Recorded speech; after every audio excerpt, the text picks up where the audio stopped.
다 같이 묵상 기도 드리심으로 부활주일 예배를 하나님께 드리도록 하겠습니다.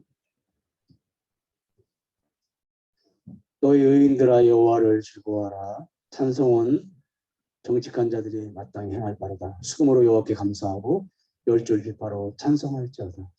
새 노래로 그를 노래하며 즐거운 소리로 아름답게 연주할지어다. 아멘. 하나님 감사합니다. 부활주일을 맞이해서 저희들에게 부활의 은혜를 주시려고 부활의 첫 열매가 되신 주님을 저희들이 기억하며 감사하며 찬양하며 온전히 영광을 돌리는 예배로 모이게 하여 주시니 참으로 감사를 드립니다. 주님의 그 은혜만을 저희들이 이 시간 기억하고 성령님의 충만한 역사 가운데 신령과 진정으로 드려지는 예배로 하나님을 기쁘시게 해드리는 귀하고 복된 시간이 되게 하여 주시옵소서. 예수님의 이름으로 기도하옵나이다. 아멘. 찬송가 47장입니다.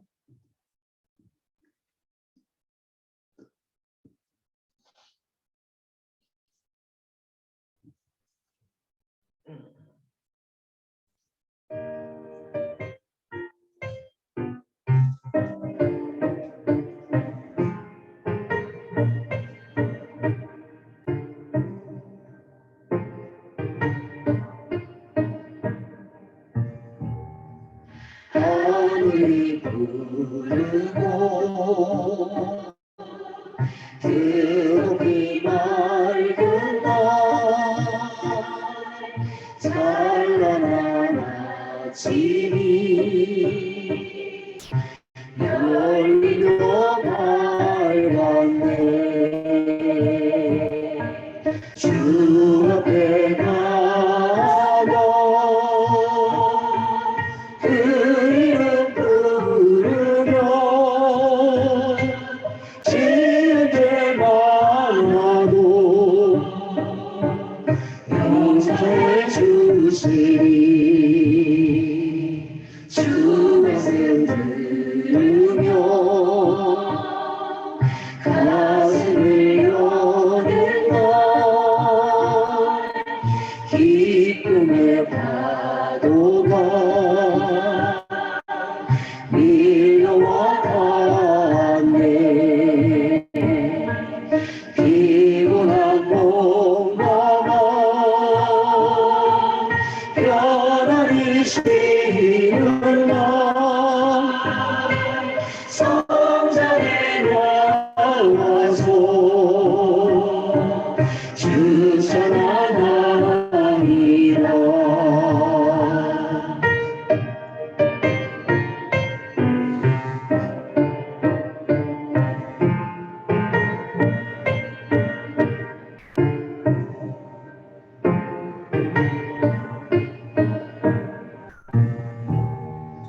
걱정과 근심이 없어진 좋은 날 새로운 희망이 솟구쳐 오르네. 생명의 양식을 땅에서 맛보며 하늘의 은총을 넘치게 주시니.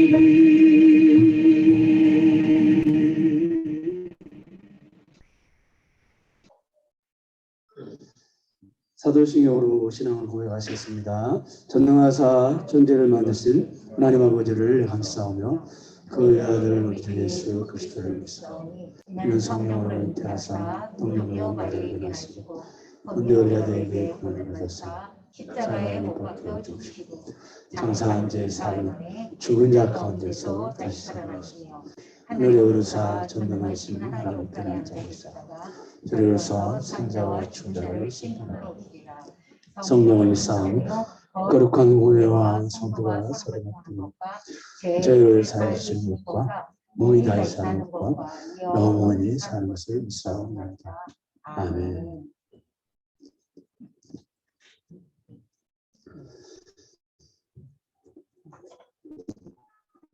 하나님께서 그를 사망의 고통에서 풀어 살리셨으니 이는 그가 사망에 매여 있을 수 없었습니다.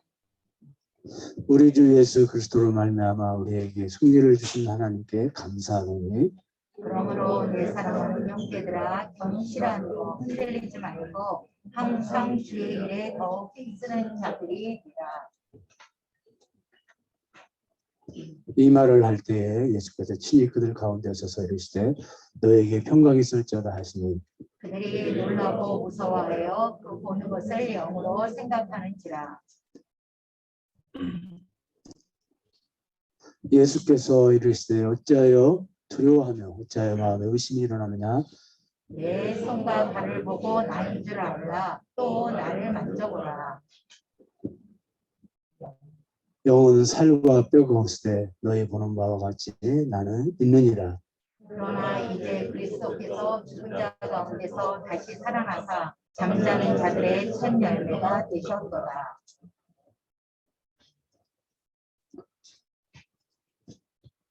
예수께서 이르시되 나는 부활이요 생명이니 나를 믿는 자는 죽어도 살겠고 무릇 살아서 나를 믿는 자는 영원히 죽지 아니하리니 이것을 내가 믿느냐.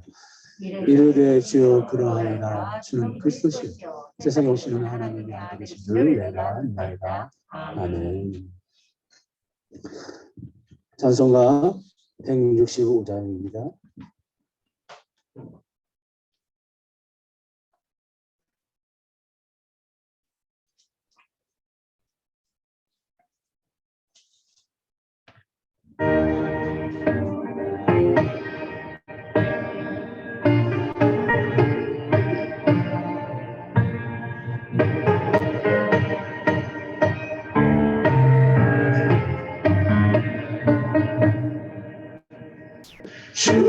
주님께 영광 다시 사신 주 사랑 원세 모두 이기시었네.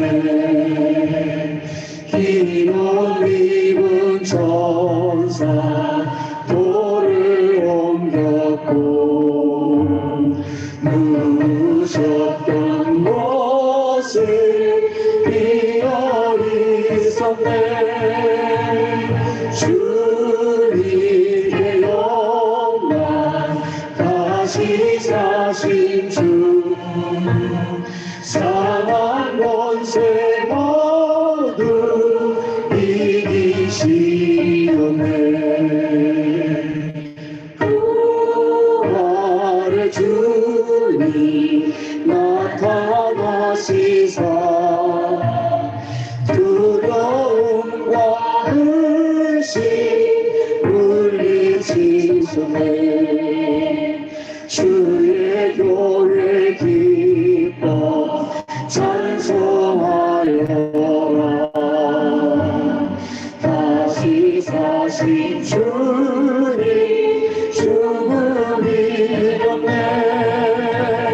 주님께 영광 다시 사신 주 사망 원세 모두 이기시었네.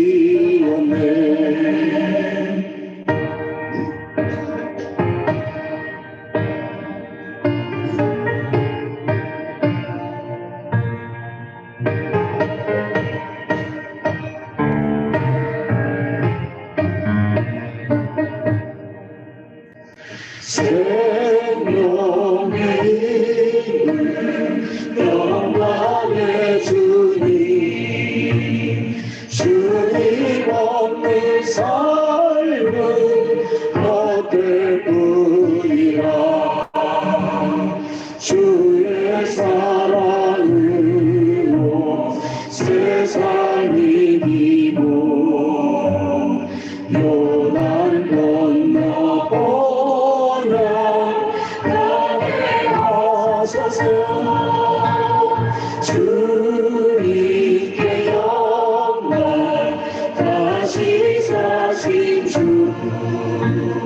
사망 권세 모두 이기시네.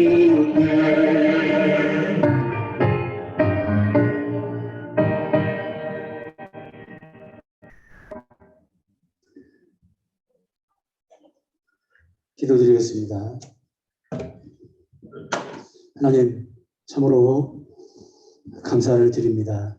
저희들이 누구이기에 많은 사람 중에 저희들을 선택하시고 하나님의 자녀로 삼아주시고 하나님 나라의 그 영광스럽고 찬란한 기업을 저희들에게 물려주셔서 오늘 또 연약하고 부족한 저희들이 그 기업을 경영할 수 있도록 저희들에게 맡기셨습니다. 그런데 저희들이 연약하고 부족하여 그 기업을 잘 경영하지 못하고 게으르고 나태하고 그리고 주님께 구하지 아니하는 삶을 살았습니다. 주님 용서하여 주시옵소서. 이 시대를 주님의 안목을 가지고 그리고 선지자적인 안목을 가지고 바라보면서 탄식하고 안타까워하며 그리고 기도하고 그리고 복음을 전해야 함에도 불구하고 저희들이 게으르고 나태하여 그 사명 잘 감당하지 못했습니다. 저희들을 위해서 엄청난 은혜들을 주님 준비하고 계시는데 저희들이 그런 은혜들을 구하지도 아니하고 하나님 나라를 위해서 저희들이 그 은혜를 사용하지도 아니하고 그러한 연약함이 있었사옵니다. 주여 용서하여 주시옵소서. 특별히 부활의 은혜를 저희들이 맛보고 그 부활의 은혜를 저희들 삶 가운데에서 누리면서 그리고 그 부활의 영광을 사람들에게 전파해야 하는 사명을 저희들이 주셨지만 저희들이 그 사명도 감당하지 못했습니다. 주여 용서하여 주시옵소서. 이제는 저희들의 왕국을 만들고 저희들이 왕국에서 저희들이 왕으로 살아가는 저희들이 이제 그 자리에서 내려와서 주님을 그 보좌에 앉히시고 주님의 다스림을 받고 주님의 통치를 받고 주님의 뜻을 이해해서 그 뜻대로 살아감으로 말미암아 저희들의 인생이 낭비되지 아니하도록 주여 은총을 내려주시기를 간절히 원합니다. 뿐만이 아니라 저희들이 이 땅을 살아가면서 얼마나 많은 유혹을 받고 얼마나 많은 시험 가운데 빠지는지 알 수가 없습니다. 주여 그러한 유혹과 시험을 저희 넉넉히 이길 수 있도록 주여 은총을 베풀어 주시옵시고 또한 늘 말씀을 가까이 하고 또 깨어 기도함으로 말미암아 이 세상에서 저희들이 하나님 나라의 자녀답게 그렇게 힘있게 살아갈 수 있도록 은총을 베풀어 주시옵시고 또한 저희들에게 맡긴 귀한 아이들을 저희들이 믿음으로 자라게 저희들이 양육하는 데 부족함이 없도록 주여 저희들을 붙잡아 주시옵소서. 주님이 이제 코로나가 거의 막바지 가운데 있습니다. 주님 완전히 코로나를 종식시켜 주셔서 이제 마음껏 저희들이 모여서 예배하고 찬양하고 기도하는 그런 저희들이 될 수 있도록 은혜를 내려주시옵시고 코로나를 통하여서 깨닫게 하신 그 주님의 깨달음을 저희들이 깊이 깨닫고 간직하고 이제 앞으로 날마다 코로나 전국 가운데 사는 것처럼 그렇게 저희들이 그 깨달음을 붙잡고 살아갈 수 있도록 은혜를 베풀어 주시기를 간절히 원합니다. 오늘 부활절 주님의 그 부활의 은혜를 기억하면서 함께 저희들이 모여서 찬양 예배를 드립니다. 주님, 저희들이 이 부활의 은혜를 이 시간 말씀을 통해서 함께 깊이 생각하고 나누면서 더욱더 주님께 영광을 돌리는 부활의 이 예배가 되고 이 아침이 될 수 있도록 주여 은총을 베풀어 주시옵소서. 부활절 준비를 위해서 수고한 손길들을 주님 기억하여 주시옵소서. 예수님의 이름으로 기도하옵나이다. 아멘. 하나님 말씀은 고린도전서 15장 12절에서부터 19절까지 우리 한 절씩 교독하시겠습니다. 그리스도께서 죽은 자 가운데서 다시 살아나셨다 전파되었거늘 너희 중에서 어떤 사람들은 어찌하여 죽은 자 가운데서 부활이 없다 하느냐. 만일 죽은 자의 부활이 없으면 그리스도도 다시 살아나지 못하셨으리라. 그리스도께서 만일 다시 살아나지 못하셨으면 우리가 전파하는 것도 헛것이요 또 너희 믿음도 헛것이며 또 우리가 하나님의 거짓 증인으로 갈렸으니 우리가 하나님이 그리스도를 다시 살리셨다고 증언하였습니다. 만일 죽은 자가 다시 살아난 일이 없으면 하나님이 그리스도를 다시 살리지 아니하셨으리라. 만일 죽은 자가 다시 살아나는 일이 없으면 그리스도도 다시 살아나신 일이 없었을 터예요. 그리스도께서 다시 살아나는 일이 없으면 너희의 믿음도 헛되고 너희가 여전히 죄인 가운데 있을 것이요. 또한 그리스도 안에서 잠자는 자도 망하였으리니 만일 그리스도 안에서 우리가 라는 것이 다만 이 세상의 삶뿐이면 모든 사람 가운데 우리가 더욱 불쌍한 아멘.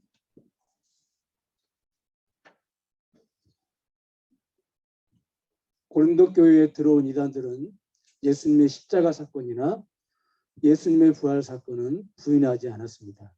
왜 그렇습니까? 우리가 4절과 6절을 한번 보시겠습니다. 4절과 6절을 같이 읽겠습니다. 시작.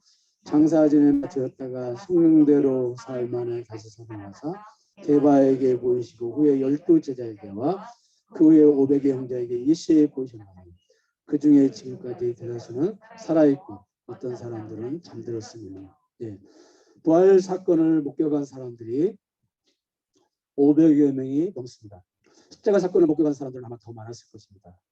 예수님의 십자가 사건이나 부활 사건은 이처럼 수많은 목격자들이 있습니다. 목격자들이 있다는 말은 십자가 사건이나 부활 사건이 누군가 만들어낸 이야기가 아니라 역사 속에서 실제로 일어난 사건이라는 것입니다. 그렇기 때문에 예수님의 부활 사건은 그 누구도 부인할 수 없는 사건입니다. 그래서 당시 역사를 기록한 수많은 책들에도 보면 예수를 믿지 않던 역사가들도 예수님의 부활 사건을 부인하지 못하고 기록을 하고 있습니다. 십자가 사건이나 부활 사건을 부인하는 것은 역사를 부인하는 것이기 때문에 역사 속에 살고 있는 사람들은 그 사람이 어떤 사람이든 그 사람에게 어떤 종교적인 성향이 있든 결코 역사를 부인할 수 없는 것입니다. 부활 사건을 부인할 수 없는 것입니다. 그래서 초대교회 이단들도 예수님의 부활 사건을 부인할 수가 없는 것입니다. 그들은 예수님의 부활 사건을 어떻게 해서든지 부인하고 싶은데 울며 겨자 먹기 식으로 부인할 수가 없는 것입니다. 그래서 예수님의 십자가 사건, 예수님의 부활 사건을 인정하지 않을 수가 없습니다. 그 대신 역사 속에서 단 한 번도 일어나지 않은 부활 사건을 아주 교묘하게 부인합니다. 그것이 무엇입니까? 사람의 부활 사건입니다. 사람의 부활은 역사 가운데서 아직 한 번도 일어난 적이 없기 때문에 사람의 부활을 부인해도 할 말이 없는 거죠. 성경에 보면 죽었던 사람이 다시 살아나는 사건이 여러 곳에 나오죠. 구약 성경에 보면 죽었던 사렙다 과부의 아들을 엘리야가 살렸고 순냄 여인의 아들을 엘리사가 살렸으며 신약 성경에도 보면은 야이로 딸이라든지 과부의 아들 나사로 등등 예수님이 살리시는 일이 있었죠. 그런데 이들이 다시 살아났다 해도 그것은 부활은 아닙니다. 죽은 몸이 부활의 몸을 입고 다시 살아나는 것이 아니라 죽은 몸이 사람의 몸을 입고 다시 살아서 사람의 몸으로 살다가 사람의 몸으로 다시 죽은 것입니다. 그런데 문제는 사람의 부활의 역사 가운데 이렇게 한 번도 일어난 적이 없기 때문에 사람의 부활을 그들은 부인하는 것입니다. 그런데 이렇게 사람의 부활이 없다고 부인을 해버리면 한 가지 심각한 문제가 발생을 합니다. 사람의 부활을 믿고 있는 수많은 기독교인들의 적이 될 것이 뻔하기 때문에 그래서 그들은 더 기가 막힌 사상을 만들어냅니다. 그러니까 기독교인들에게도 큰 거부감을 주지 않고 적이 되지 않기 위한 기가 막힌 교리를 만들어냅니다. 그것이 무엇입니까? 사람이 부활하되 영은 부활하지만 영은 부활하지만 육체는 부활하지 않는다는 것입니다. 이렇게 되면은 뭐 껌도 먹고 알도 먹게 되는 결과를 가져오게 되는 것입니다. 왜 그렇습니까? 부활 교리를 싫어하는 세상 사람들에게도 적이 되지 않고 부활을 부인하지 않는 기독교인들에게도 적이 되지 않는 것입니다. 그 결과 이들의 거짓 사상이 물밀듯이 초대교회에 들어왔고 이들의 말에 영향을 받아서 믿음이 흔들리는 초대교회가 적지 않게 되었습니다. 특히 말씀이 약한 고린도 교회는 이들의 사상에 치명타를 입고 있었습니다. 이렇게 부활신앙이 흔들리는 사람들에게 2절에서 바울이 뭐라고 이야기합니까? 같이 읽겠습니다. 시작. 너희가 만일 내가 전한 그 말을 굳게 지키고 헛되이 믿지 아니하면 그로 말미암아 구원을 받는다. 그거 붙잡고 있으면 그 사상 붙잡고 있으면 헛된 믿음이라는 것이죠. 그리고 그 믿음은 결국 구원을 줄 수 없는 믿음이라고 바울은 선포를 합니다. 여러분 사람의 부활, 사람의 육체의 부활을 부인한 거짓 선지자들이 미혹에 흔들리고 있는 고린도 교인들에게 바울은 덮어놓고 믿음 가져라. 내가 너희들에게 얼마나 오랫동안 가르쳤느냐. 믿어라. 무조건 믿어라. 왜 믿지 않느냐. 이렇게 말하지 않고 이 거짓 선지자들의 사상이 왜 잘못되었는지 아주 논리적으로 하나씩 반박을 해나갑니다. 부활이 없으면 어떻게 되는 줄 아느냐 그러면서 반박을 해나가는데 첫째로 13절에 사람의 부활이 없으면 그리스도의 부활도 없다고 반박을 합니다. 따라서 하겠습니다. 사람의 부활이 없으면 그리스도의 부활도 없다. 이게 좀 이렇게 구분을 해야 돼요. 우리가 더 정확하게 말씀을 드리면 사람의 육체의 부활이 없으면 그리스도의 육체의 부활도 없다.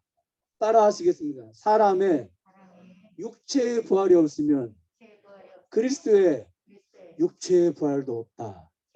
예. 사람의 육체의 부활이 없으면 그리스도의 부활, 육체의 부활도 없다는 것입니다. 여러분, 그러니까 예수님의 육체의 부활의 목적은 사람의 육체의 부활을 위한 것이라고 하는 것을 우리가 여기서 깨달을 수가 있죠. 사람이 누구입니까, 여러분? 늙고 병들고 결국 죽게 되어 있는 존재가 사람이죠. 그렇죠. 그런데 부활의 몸은 이러한 모든 문제를 단번에 해결해 줍니다. 아멘. 네. 부활의 몸은 이러한 모든 문제를 단번에 해결해 줍니다. 그래서 사람에게 부활의 몸을 하나님께서 선물로 주신 거예요. 그러면 여러분 예수님이 사람이십니까? 예수님은 사람이 아니시죠. 원래 예수님은 늙고 병들고 죽지 않으시는 분이 분명하죠. 그렇죠. 그러므로 예수님은 사람처럼 부활의 몸을 입을 필요가 없는 분이십니다. 그럼에도 불구하고 예수님이 사람으로 이 땅에 오셨고 육체로 이 땅으로 오셨고 그리고 그 육체가 부활의 몸을 입으셨습니다. 왜 그렇습니까? 여러분과 저의 육체의 부활을 위한 것입니다. 그렇기 때문에 논리적으로 사람의 육체의 부활이 없으면 예수님의 육체의 부활도 없는 것입니다. 그러므로 결과적으로 여러분 사람의 부활을 부인하면 다시 말해서 사람의 육체의 부활을 부인하면 예수님의 육체의 부활도 부인하게 되는 거죠. 아주 기분 나쁘지 않게 예수님의 육체를 부인하는. 놀랍게도 이단들은 예수님의 부활을 부인하지 않으면서도 실질적으로 예수님의 부활을 부인하는 결과를 가져오는 아주 기가 막힌 방법을 발견해낸 거예요. 그러니까 예수님의 부활을 인정하면서 사람의 부활을 인정하지 않는 거예요. 예수님 부활했어도 사람은 예수님처럼 부활할 수 없다는 것입니다. 어떻게 감히 더럽고 추한 인간의 몸이 거룩한 그리스도와 같은 몸으로 부활을 하냐는 거예요. 어떻게 인간이 신적인 영역에 감히 침범하려고 하는 겁니다. 어떻게 보면 참 겸손하고 굉장히 영적으로 보입니다. 그러나 결국 이 사상은 사람의 육체의 부활만 부인하는 것이 아니라 예수님의 육체의 부활도 부인하는 것이 된 거예요. 그냥 도랑치고 가져잡는 결과까지 가져오게 됩니다. 거짓 선지자들이 사람의 온갖 수단과 방법을 다 동원하여 사람의 육체의 부활을 부인하는 것은 결국 예수님의 육체의 부활을 부인하는 거죠. 우리가 예수님의 육체의 부활을 생각할 때 나도 모르게 예수님의 육체의 부활은 우리의 육체의 부활의 모습과는 어딘지 모르게 조금은 다르다고 생각을 하게 됩니다. 에이, 그래도 조금 다르겠지. 뭔가 다르겠지. 그러나 여러분 기억하십시오. 예수님의 육체의, 자 보세요. 예수님의 부활은 육체의 부활을 뜻하는 것이고 우리의 육체의 부활과 전혀 차이가 없는 육체의 부활이십니다. 아멘. 네. 이거 흔들리면 안 됩니다. 뭔가 좀 다르겠지. 그런데 여러분 성경에 보면 그러한 오해를 불러일으킬 만한 구절이 있습니다. 어떤 구절이 있습니까? 누가복음 24장 39절 40절 우리 한번 같이 읽겠습니다. 자, 시작. 내 손과 발을 보고 자, 시작. 내 손과 발을 보고 나인 줄 알라. 또 나를 만져보라. 영원 살과 뼈가 없으되 너희 보는 바와 같이 나는이니라. 이 말씀을 하시고 손과 발을 보이시더라. 아멘. 여기 분명히 부활하신 예수님은 살과 뼈를 가지고 계셨습니다. 그렇죠? 그 말은 무슨 말이에요? 우리가 똑같은 육체를 가지고 계셨다는 거. 그러니까 우리가 똑같은 육체의 부활을 하셨다는 겁니다. 그 증거를 부활하신 몸으로 보이셨어요. 그런데 또 다른 성경에 보면 우리의 고개를 약간 갸우뚱하게 하는 구절이 있어요. 없는 건 아니에요.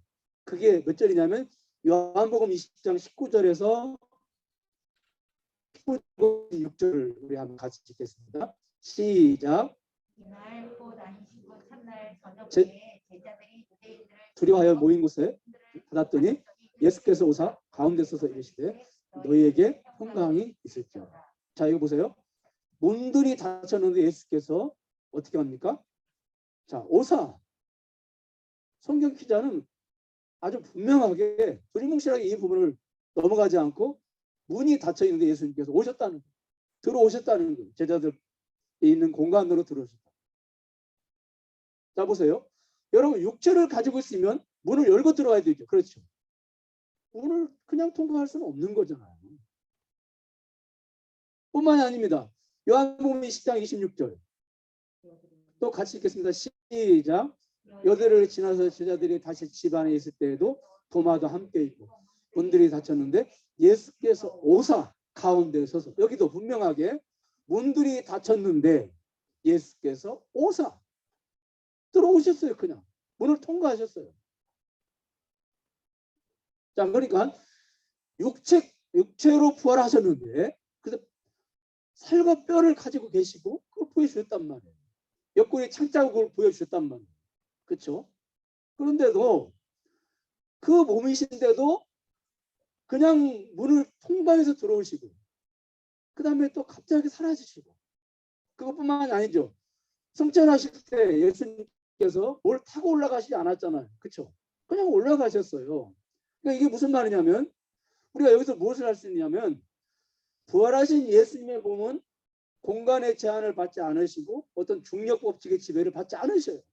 그러니까 우리 인간으로서 그 이치를 다 할 수 없으나 어쨌든 자 분명히 육체의 부활, 육체로 부활하셨는데 부활 전에 몸과 구별되는 것은 분명합니다. 그렇죠? 그래서 고린도전서 15장 44절 고린도전서 15장 44절에 보니까 육의 몸으로 신고 다시 자 읽겠습니다. 시작. 육의 몸으로 심고 신령한 몸으로 다시 살아나. 아멘. 신령한 몸이라는 또 표현을 썼어요. 기억하십시오. 현재 우리의 몸과는, 그러니까 분명히 육체로 부활하셨어요. 그런데 우리의 부활 전의 몸과는 다른 종류의 몸이세요. 그래도 몸이라고 하는 사실입니다. 아멘. 그래도 육체라고 하는 사실. 이게 정말 중요합니다. 요즘 그 육체의 부활을 교묘하게 부인하는 설교들이 너무 많아요. 예수님의 육체의 부활이 중요한 것이 아니고 그 정신이 중요하다고 하면서, 부활이라고 하는 것은 정신적인 의미에서 새로운 삶, 예수 믿고 새롭게 변화되는 것이, 그것이 부활이라는 거예요. 그리고 희망찬 미래를 붙잡고 사는 것이, 그런 것들이 부활이지, 그렇게 육체의 부활이 그렇게 중요하냐, 이렇게. 그러니까 육체의 부활을 부인은 하지 않지만 그런 메시지를 통해서 많이 육체의 부활을 잘 밑에다가 덮어놓고 다른 것들을 자꾸 부각시키고, 교인들이 굉장히 그런 설교들의 매력을 느끼고 굉장히 거기에 공감을 합니다. 그렇지, 그게 그렇게 중요한가? 어차피 천국 가면은 다 그렇게 사는 것인데, 그렇게 육체로 부활하는 것이 그렇게 중요한가? 이제는 그 정신이 중요한 것이지, 그 부활의 정신을 우리가 계승받아서 그 정신을 가지고 살아가는 것이고, 우리가 미래를 생각하며 살아가는 것이지, 이런 설교에 열광하는 그런 교인들이 굉장히 많습니다. 그리고 저처럼 무슨 육체가 어떻다 그러면, 아유 정말로 따분하고 고리타분하고 참 무식한 목사라고 그런 설교를, 그런 얘기를 많이 듣습니다. 그러나 여러분, 저는 무식하든 어쨌든 간에 저는요, 기억하십시오. 이러한 설교들은 부활이라는 단어의 심각한 세속화이며 오용입니다. 이걸 꼭 기억하십니다. 성경은 한결같이 예수님께서 육체로 부활하셨다고 거듭 강조하고 있습니다. 여러분, 왜 그게 그렇게 중요합니까? 예수님의 육체의 부활이 왜 그렇게 중요해요? 여러분과 제가 육체를 가지고 있기 때문에 그렇습니다. 그리고 여러분과 제가 가지고 있는 이 육체가 부활할 것이기 때문에 그렇습니다. 그래서 중요한 거예요. 미래에 예수님께서 재림하실 때 우리의 정신이 부활하는 것이 아니고, 우리 어떤 꿈이나 비전이 부활하는 것이 아니라, 이 썩을 수밖에 없는 이 몸, 병들어서 약할 수밖에 없는 이 몸, 이 몸이 부활한다고 하는 것을 믿으시기 바랍니다.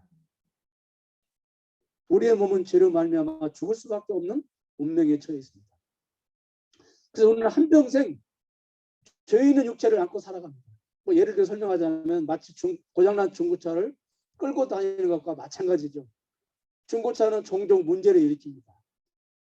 그때마다 고치고 수리해서 사용하지만 결국은 나중에는 망가지게 되죠. 그래서 폐차할 수밖에 없습니다.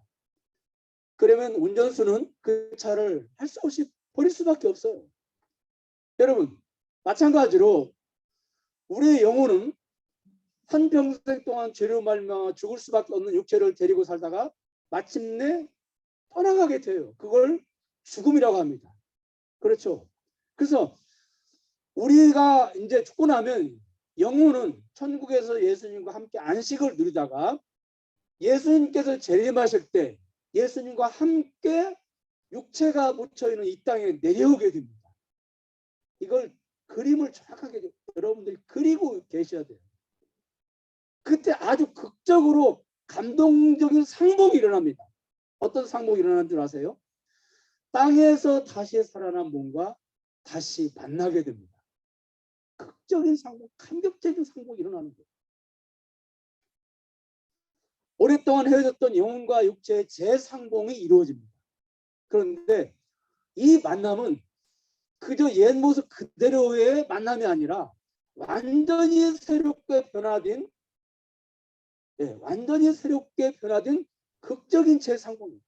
그러니까 완전히 죄에서 해방된 거룩한 영혼과 다시는 병들지 않고 썩지 않고 죽지 아니하는 영광스러운 육체의 만남인 것이에요.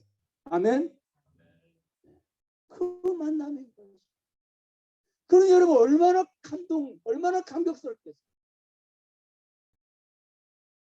그런데 이 우주적 드라마의 정점에 예수 그리스도의 육체의 부활이 있는 거예요. 예수 그리스도의 육체의 부활이 없으면 이런 사건은 결코 일어날 수가 없는 것입니다. 따라서 예수님의 부활은 그저 정신적인 부활이거나 영적인 부활이 아니고 육체의 부활인 것입니다. 두 번째로 부활이 없으면 14절 만일 그리스도께서 같이 읽겠습니다. 시작. 그리스도께서 만일 다시 살아나지 못하셨으면 우리가 전파하는 것도 헛것이요 또 너희 믿음도 헛것이다. 아멘. 바울은 지금까지 복음의 핵심인 부활을 증거해왔습니다. 그렇죠?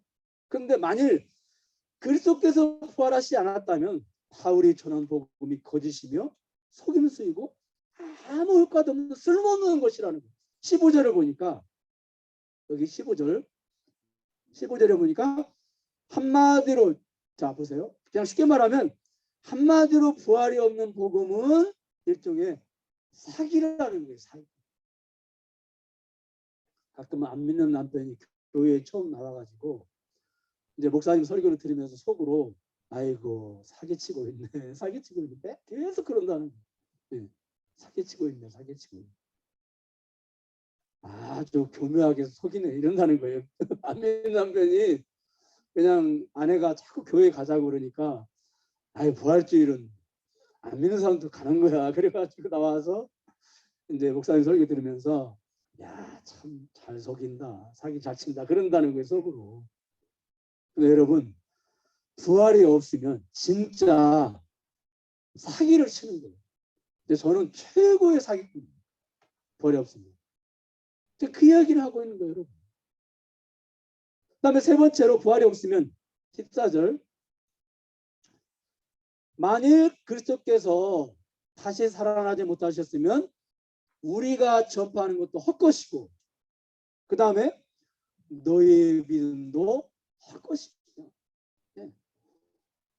근데 2절을 보니까 그 어떤 믿음은 결국 구원을 주지 못한다는 거예요.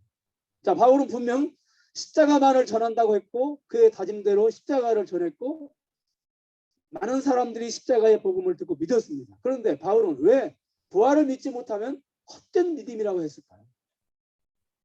십자가 사건 믿고 죄사함 받아도 부활을 믿지 못하면 구원에 이를 수가 없기 때문에 그럼 여러분 자 그렇다면 왜 십자가를 믿고 죄사함까지 받아도 구원을 얻을 수 없을까요? 바울은 네 번째로 아주 충격적인 말씀을 전합니다. 그것이 무엇입니까? 네 번째 17절. 자 17절 같이 읽겠습니다. 시작. 다시 살아나는 일이 없으면 너희의 믿음도 헛되고 너희가 여전히 죄 가운데 있을 것이다. 아멘. 너희 믿음도 헛되다는 거예요. 그렇죠. 가짜 붙잡고 있었으니까. 세상에서 가장 안타까운 사람들이 누굽니까? 잘못 듣고 붙잡고 종말에까지 가는 거예요. 심판대 앞에까지 가는 거예요. 네. 그보다 더 안타까운 사람들. 교회에 들어와서 열심히 신앙생활하고 열심히 봉사도 하지만 부활을 믿지 못하고 그냥 종교인으로 심판대 앞에까지 가는 분들이 있어요. 저는 개신교인들도 많이 만나보고 특히 천주교인들을 이렇게 만나보면서 제가 느끼는 게 지난주에 천주교인 한 분하고 이렇게 대화를 하는데 너무너무 바쁘다는 거예요. 그래서 왜 그렇게 바쁘세요? 그랬더니 부활주일 준비하느라고 바쁘다는 거예요. 근데 그분 평소에 제가 그분 사상을 알거든요. 예수도 안 믿고 예수님 십자가 사건도 안 믿고 부활에 관한 부활도 안 믿거든요. 그런데 매일 가서 기도하시고 또 부활주일 준비는 우리는 흉내도 못 내겠더라고. 얼마나 열심히 준비하는지. 부활을 믿지 않으면서 열심히 분들. 그런 분들은 정말 안타까운 분들이에요. 심판대 앞에까지 가는 거잖아요. 왜냐하면 헛것 붙잡고 있는 거니까. 지금 그 얘기하는 거예요. 거듭해서 반복해서 아까 14절에도 헛것이다. 헛된 믿음이다. 두 번째 여기 또 17절에서도 너희 믿음도 헛되고. 왜 헛되냐? 여기서는 구체적으로 왜 헛되냐? 너희가 여전히 죄 가운데 있을 것이요. 따라하겠습니다. 너희가 여전히 죄 가운데 있을 것이요. 자, 여러분, 이 바울의 네 번째 논리에서 이제 우리는 하나의 충격적인 사실을 만나게 됩니다. 그게 뭡니까? 그것은 그리스도의 부활이 없다면 그리스도인들은 여전히 죄 가운데 있게 된다는 말씀입니다. 그러니까 그리스도께서 부활하시지 못하셨다면 그리스도인들도 불신자들과 마찬가지로 죄악 가운데에 있게 된다는 거예요. 다시 말해서 구원받지 못한다는 거예요. 여러분, 우리가 여기서 좀 이 말씀에 조금 우리가 이게 좀 강하게 어떤 그 의문점이 발생하지 않습니까? 우리는 어떻게 알고 있었습니까? 그동안 십자가에서 우리의 죄를 속량하시고 그러면 우리는 구원받는다 이렇게 생각을 했잖아요. 그렇죠? 그런데 그리스도의 부활이 없으면 우리가 여전히 죄 가운데 있을 것이다. 죄사함 받지 못하는 것이다. 이렇게 바울은 설명하고 있단 말이에요. 그럼 도대체 십자가 사건은 무엇이라는 거예요? 우리는 예수님께서 십자가에 달려 돌아가심을 만나 우리 죄가 사함받은 것으로 알고 있는데 바울은 아니라는 거예요. 부활을 예수님이 만약에 그러니까 부활을 하셔야만 우리 죄가 사함받는다. 여러분, 우리 그 한국의 교파 중에 어떤 종파는 죄사함 문제를 얼마나 강조하는지 모릅니다. 예수 믿고 죄사함 받았습니까? 언제 죄사함 받았습니까? 물론 죄사함 받는 것은 중요합니다. 그런데 우리가 왜 죄사함을 받아야 합니까? 죄사함 받고 거룩하게 살려고요? 착하게 살려고요? 물론 그렇게 사는 것이 중요하지만 더 중요한 것은 죄사함 받고 구원을 받는 것이죠. 그렇잖아요. 그런데 그 구원이 무엇이냐면 죄의 결과인 사망의 문제가 해결되는 거예요. 그 구원이. 따라하겠습니다. 구원은 죄의 결과인 사망의 문제가 해결되는 것이다. 그러니까 죄가 없어져서 그냥 거룩하게 되는 것, 그냥 거룩하게 되고 착하게 되는 것이 아니라 구원이라고 하는 것은 죄의 결과인 사망에서 건진받는 거예요. 건진받는 거예요. 그렇기 때문에 죄의 결과인 죽음의 문제를 해결하지 못하면 죄의 문제가 완전히 해결되었다고 할 수가 없는 것입니다. 여러분 보세요. 자, 마가복음 2장 5절에서 우리가 이제 12절 이렇게 쭉 보면은요. 거기 중풍병자의 죄를 사해 주십니다. 근데 말씀으로만 죄를 사해 주시면 안 되죠. 그렇잖아요. 그 죄를 사해 줄 수 있는 하나님이신 것을 증명을 해야 됩니다. 그래요, 안 그래요? 사람들이 지금 다 의심했잖아요. 네 죄가 사함받다 그러니까 도대체 네가 누군데 죄를 사하느냐? 하나님만이 죄를 사할 수 있는데 네가 누군데 죄를 사하느냐? 그러니까 예수님이 내가 하나님이다라고 하는 것을 증명을 하시죠. 뭘로? 하나님만이 하실 수 있는 일을 통해서. 다시 말해서 중풍병자를 고침으로 증명을 하세요. 증명. 자, 하나님이 우리의 죄를 사해 주셨어요. 그런데 우리의 죄를 사해 줄 수 있는 분이심을 증명해야 돼요. 무엇으로 증명해야 됩니까? 죄의 결과로 온 죽음 문제를 해결하심으로 증명하셔요. 그 죽음 문제를 해결하시고 증명하신 사건이 바로 예수님의 부활 사건입니다. 이해가십니까? 그러니까 예수님 부활하시지 않으셨다면 너희들은 여전히 죄 가운데 있다는 거예요. 다시 말해서 사망 가운데 있다. 그러니까 예수님 부활하시지 않았다면요. 만약 예수님 십자가 사건만 있다면 우리가 잘 들으세요. 우리가 거룩해지고 우리 죄가 없어지고 착해지고 그리고 어떻게 해요? 그렇게 살다가 그렇게 착하게 거룩하게 그렇게 선한 일 많이 하며 살다가 어떻게 해요? 죽는 거예요. 그리고 그것은 끝이에요. 그러면 기독교와 다른 종교가 뭐가 다르겠습니까? 이해 가세요? 예수님의 부활이 없으면 여전히 죄 가운데 있을 것이요. 그 말이 무슨 말인지 이해 가시나요? 어떤 종파들은 그냥 맨날 주사안 받았습니까? 언제 주사안 받았습니까? 입만 열면 그 얘기예요. 물론 그거 중요해요. 주사안 받는 거 중요해요. 그런데 더 중요한 거 그걸로 끝이 아니에요.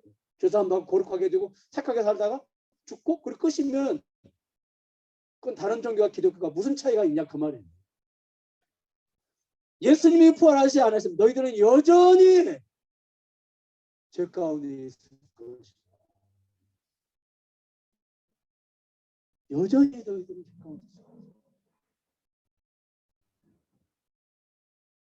우리가 그 보통 사순절 그래가지고 한 40일 동안 지금은 뭐 교회들이 거의 그러지 않지만 제가 어렸을 때만 해도 3월 달부터 사순절 기간입니다. 그러면서 굉장히 우리가 거룩하게 살아야 됩니다. 뭐 말하는 거, 행동하는 거, 뭐 그다음에 오락도 금해야 되고 굉장히 우울했던 것 같아요. 한 40일 동안. 왜 이렇게 누가 이렇게 40일 기간을 이렇게 길게 정해놨을까요? 사실 초대교회 문헌에 보면요, 초대교회는 한 40시간 정도를 금식하고 기도했다는 걸로 이렇게 나오거든요. 근데 이걸 어떻게 어느 순간 40일로 바꿔버린 거예요. 그리고 부활주일은 사실은 그냥 하루 이렇게 예배드리는 그렇죠. 짤막하게 끝나요. 사실은 보세요. 우리가 이제 자 예수님께서 고난당하신 그 시간은 어떻게 해요? 3일 정도 우리가 그렇죠. 부활 기간까지 3일. 근데 예수님 부활하신 다음에 자그마치 지상에서 며칠 계셨죠? 40일을 계셨어요. 그러니까 우리가 사실은요. 고난 주간은 그냥 한 3일, 그냥 순환 주간은 한 3일 정도 그렇게 지내고 사실은 부활 주간을 우리가 원래는 길게 보내는 게 맞아요. 그래요, 안 그래요? 네. 또 십자가 사건 중요하지 않다는 얘기 아니에요. 오해하지 마세요. 그런데 십자가만 붙잡고 있으면 아니에요. 죄송한 받고 거룩하게 될 수 있고 착하게 살 수 있어. 그러나 넘어서 어떤 사건이 일어나야 돼요? 부활 사건이 일어나야 돼요. 왜? 죄의 결과의 사망 문제를 해결하는 것이기 때문에. 그래서 여러분 우리가 고린도전서 15장 54절 56절을 보면요.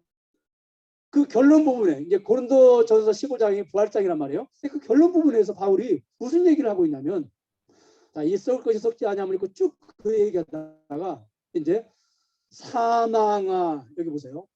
55절에 같이 읽겠습니다. 크게 시작. 사망아 너의 승리가 어디 있느냐? 사망아 내가 쏘는 것이 어디 있느냐? 사망에 쏘는 것은 죄요? 죄의 권능은 놀랍죠. 구약의 이사야 선지자의 예언이 이제 그 예언에 관한 말씀이 부활 사건 속에 성취되었다는 거예요. 그런데 부활 사건이 사망을 이기고 사명을 삼켰다는 거예요.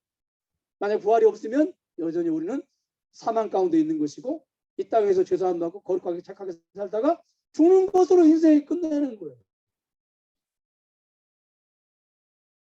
다른 종교가 뭐가 다르겠어요? 그 다음 다섯 번째로 18절에 만일 그리스도께서 다시 살지 못하셨다면 그리스도 안에서 잠자는 자들도 어떻게 해요? 다 망했을 것이요. 망했을 거라는 거예요. 이게 왜 망했다는 표현을 썼을까요?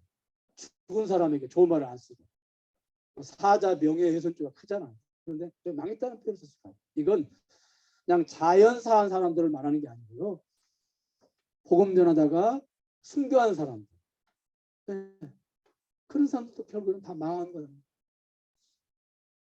뿐만이 아닙니다. 여섯 번째는 뭐요? 우리가 가장 불쌍한 사람입니다. 우리가.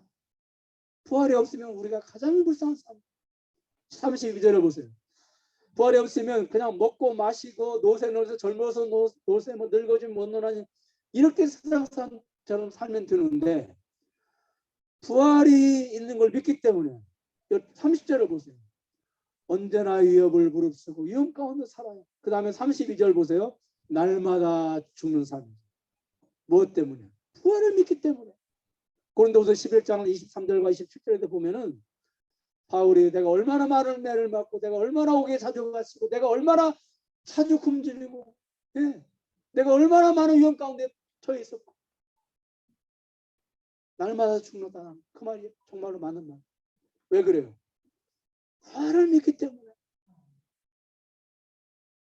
부활을 믿기 때문에.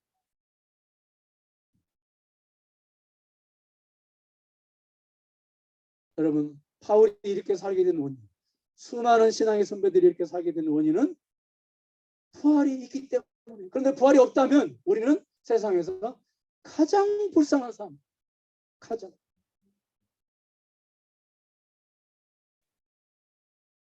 저는 오늘 이단 종파들이 추운 겨울에 발을 막 동동 구르면서 대문마다 다니면서 눈이 오고 막 그게 추운데 다니면서 그 종파의 교리를 전도로 다니는 걸 보고 얼마나 안타깝고 그 다음에 한여름에 있잖아요. 애기 엄마가 이제 애가 이제 한 100일 정도밖에 안 된 것 같아요. 근데 큰 여름에 그냥 막 땀을 비오듯이 쏟으면서 그 아이를 뒤에다 이렇게 업고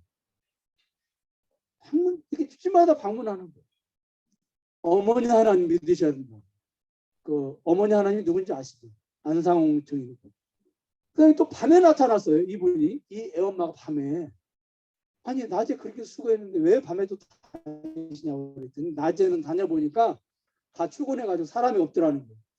그래서 밤에 다녀야 사람을 만나기 때문에 밤에 다닌다. 야, 저는 정말 그걸 보면서요. 얼마나 안타깝고 얼마나 불쌍한 생각이 드는지. 왜 그래요? 헛된 거 붙잡고 있으니까. 근데 만약에 이걸 우리에게 적용해보자. 우리도 만약에 부활이 없으면, 그렇죠? 부활이 없으면 얼마나 불쌍한 사람들이.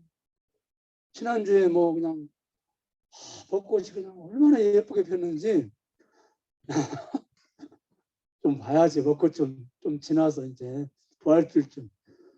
야, 어떻게 그렇게 비가 와도 다른 데보다 그렇게 많이 와가지고 벚꽃 다 떨어뜨리고. 예. 그러니까 지금 그 얘기하고 있는 거예요. 부활이 없어. 그런데 뒤집어서 부활이 있기 때문에 우리는 어떤 사람들이에요? 절대 불쌍한 사람들이 아니에요. 절대 어떤 거 붙잡고 있는 사람들이 아니에요. 그래서 바울이 어떤 고백을 합니까? 이 말씀을 읽고 말씀을 마치도록 하겠습니다. 고린도서 6장 8절과 10절. 1000번 만번 읽어도 얼마나 은혜 가지고 우리의 가슴을 뜨겁게 하는지. 자, 같이 읽겠습니다. 시작. 영광과 욕됨으로 그리하였으며 간지림과 아름다운 이름을 불러. 우리는 속이는 자 같으나 참된, 무명한 자 같으나 유명한 자, 죽은 자 같으나 보라 우리가 살아있고, 징계를 받는 자 같으나 죽임을 당하지 않아, 근심하는 자 같으나 항상 기뻐, 가난한 자 같으나 많은 사랑을 부여하고, 아무것도 없는 자 같으나 모든 것을 가진 자로다. 아멘. 왜 모든 것을 가졌어요? 예수 믿는 순간 부활의 씨가 동시에 우리 안에 들어와요. 이 부활의 씨가 살아가고 있어요. 죽어봐야 아는 게 아니에요. 이미 부활의 씨가 내 안에 들어와. 예수님 재림할 때 그때 활짝 꽃을 피우고 열매를, 부활의 열매를 맺게 됩니다. 네. 지금 우리가 살아서 예수님 오신다. 그러니까 아무것도 없는 자 같으나 모든 것을 다 가져. 이게 바로 우리의 실체, 우리의 모습이에요. 결코 불쌍한 사람들 아니에요. 결코 어리석은 사람들 아니에요. 결코 바보들 아니에요. 결코 헛된 거 붙잡은 사람들 아니에요. 헛된 거 붙잡고 인생을 낭비하는 사람들이 아니에요. 예수님의 육체의 부활은 역사 가운데 분명히 일어난 사건이에요. 누가 꾸며내거나 누가 만드는 얘기 아니에요. 500여 명이 예수님의 부활 사건을 목격을 했어요. 역사 가운데 일어난 사건이에요. 왜 그렇게 부활하셨어요? 우리를 부활시키고 우리 때문에 첫 열매가 맺히면 나머지 열매는 자동으로 맺히는, 그걸 부인할 사람은 아무도 없어요. 예수님의 육체의 부활 중요합니다. 아멘. 신령한 부활이 아니에요. 육체의 부활. 정신의 부활이 아니에요. 육체의 부활이에요. 왜? 우리의 육체가 앞으로 부활해야 되기 때문에. 예수님의 육체의 부활을 믿으십니까? 우리도 예수님처럼 육체가 부활될 걸 믿으십니까? 기도하겠습니다. 하나님, 초대교회에 들어온 이단들은 어떻게 해서든지 사람의 육체의 부활을 부인하고 결국 예수님의 육체의 부활을 부인함으로 기독교를 송두리째 흔들었습니다. 바울은 그러한 잘못된 사상들 앞에 높이 판기를 들고 논리적으로 말씀을 통하여서 그들의 사상이 잘못되었고 그거 붙잡고 있으면 구원받지 못한다고 하는 것을 바울은 오늘 말씀을 통해서 우리에게 전하고 있습니다. 하나님, 예수님의 부활은 육체의 부활이고 또 우리가 육체로 부활해야 될 것이기 때문에 예수님께서 육체로 부활하셨다고 하는 것을 우리가 믿고 이미 예수 그리스도를 믿는 순간 죽어봐야 되는 것이 아니라 이미 부활의 씨가 내 안에 들어와서 지금 잘하고 있다고 하는 것을 우리가 잊지 않게 하여 주시옵시고 이 부활신앙을 가지고 날마다 우리가 이 소망을 가지고 살아가는 우리 교우들이 될 수 있도록 은혜를 베풀어 주시옵소서. 귀한 예물을 드렸습니다. 주님, 저희들에게 은혜 주셔서 이 부활의 영광스러운 이 몸으로 이 땅에서 살아가는 데에 귀하게 사용할 수 있도록 주여 은총을 베풀어 주시옵시고 이 부활의 은총을 만 백성들에게 증거하는 밑거름으로 쓰임받을 수 있도록 주여 은총을 내려 주시옵시고 우리가 직장에서나 또는 사업대에서 수고하고 땀 흘릴 만큼 거두게 하여 주시옵시고 먼저 주의 나라를 구하는 것들 통해서 모든 것을 주께로부터 더 공급받는 귀한 역사가 일어나게 하여 주시옵소서. 지금은 우리 주 예수 그리스도와 하나님의 극진하신 사랑과 성령님의 감화에 통하신 역사가 오늘 이렇게 함께 모여서 하나님께 예배를 드리는 사랑하는 우리 교우들 머리 위에 직장의 사업 위에 그리고 아이들 위에 늘 기도하고 있는 기도 제목 위에 지금으로부터 영원토록 함께 계실지어다. 아멘. 만민 찬송